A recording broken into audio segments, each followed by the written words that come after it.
So hello dear student, কেমন আছো? I hope প্রত্যেকে শুধু ভালো নয়, ভীষণ ভালো আছো। কোশ্চেনটা কি বলেছে লাভ ক্ষতি চ্যাপ্টারে, সেটা আমরা প্রথমে পড়ে নেব। কি বলেছে দেখো, একজন অসৎ দোকানদার একটি সামগ্রী ক্রয় মূল্যেই বিক্রয় করে, মানে যত টাকায় সে কিনছে মালটা তত টাকাতেই সে বিক্রি করে দিচ্ছে। বেশ, কিন্তু প্রত্যেক কেজিতে 200 গ্রাম করে কম জিনিস দেয়, তার শতকরা কত লাভ হয়? সাপোজ সে 1000 গ্রাম জিনিস ক্রয় করছে, কত টাকায়? এক্স টাকায়। ওকে, তাহলে 1 গ্রাম জিনিসের ক্রয় মূল্য কত?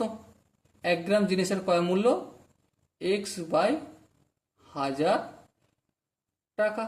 বেশ, আবার এই ব্যক্তিটা যখন বিক্রি করছে প্রতি কত কত প্রতি কেজিতে 200 গ্রাম কম, তার মানে 1 কেজি মানে তো 1000 গ্রাম, তাহলে 800 গ্রামের বিক্রয় মূল্য কত? সেম, এক্স টাকা, কারণ একই দামে বিক্রি করছে, তাই না?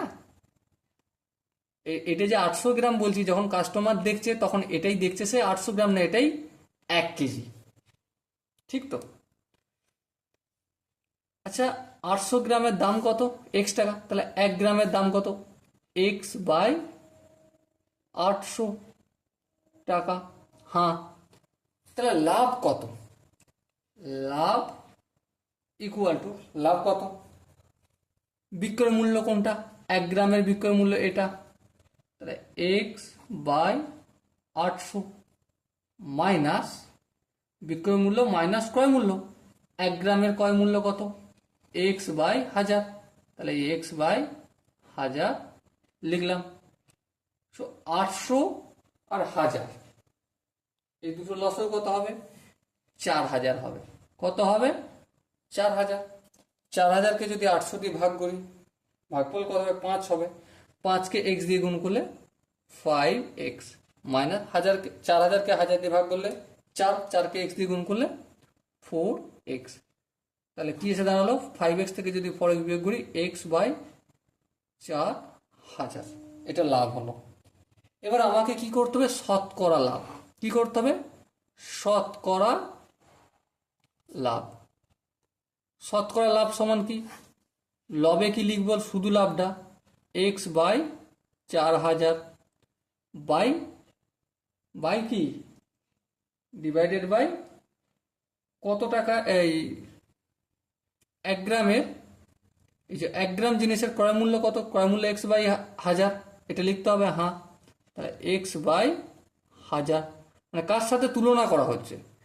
1 গ্রাম বিক্রি করে এই টাকাটা লাভ হলো, আমরা এখানে সুন্দরভাবে 1 গ্রামের হিসেব করে বের করলাম, তাই তো? এবারে শতকরা লাভ সমান কি? এই লাভ বাই যার সাপেক্ষে, এখানে কিছু বলে দেয়নি, সেই জন্য ক্রয় মূল্যের সাপেক্ষে 1 গ্রামের ক্রয় মূল্য কত? এক্স বাই 1000, সেটা লিখলাম, ইন্টু 100%। সো দেখো, এক্স বাই 4000টা লিখবো। হ্যাঁ, এক্স বাই 4000 এই লিখলাম। দেখো এখানে একটা বড় করে ভাগ চিহ্ন আছে তো, হ্যাঁ, এটাকে আমি গুণ চিহ্ন করলাম। এক্স বাই 1000 আছে, এটাকে কি করব? 1000 বাই এক্স করলাম, ইন্টু 100%। এই এক্স কাটবে, একটা দুটো তিনটে, একটা দুটো তিনটে, 4 একে 4, 4 পঁচিশে 100। সো আলটিমেট কি হলো? 25% প্রফিট হলো। ওকে, প্রতিটা স্টেপ কি আমি বোঝাতে পারলাম? আই হোপ বোঝাতে পারলাম। আশা করি আমি ছাড়া প্রত্যেকে বুঝতে পেরেছ। যদি এরপরও কোনো জায়গায় ডাউট থাকতেই পারে, তার জন্য কমেন্ট বক্স খোলা রইল। ওকে, সো দেখা হচ্ছে এরকম একটা সুন্দর কোশ্চেন নিয়ে পরবর্তী সেশনে। ততক্ষণ পর্যন্ত ভালো থেকো, সুস্থ থেকো, অঙ্ক প্র্যাকটিস করতে থেকো, এবং জয় হিন্দ।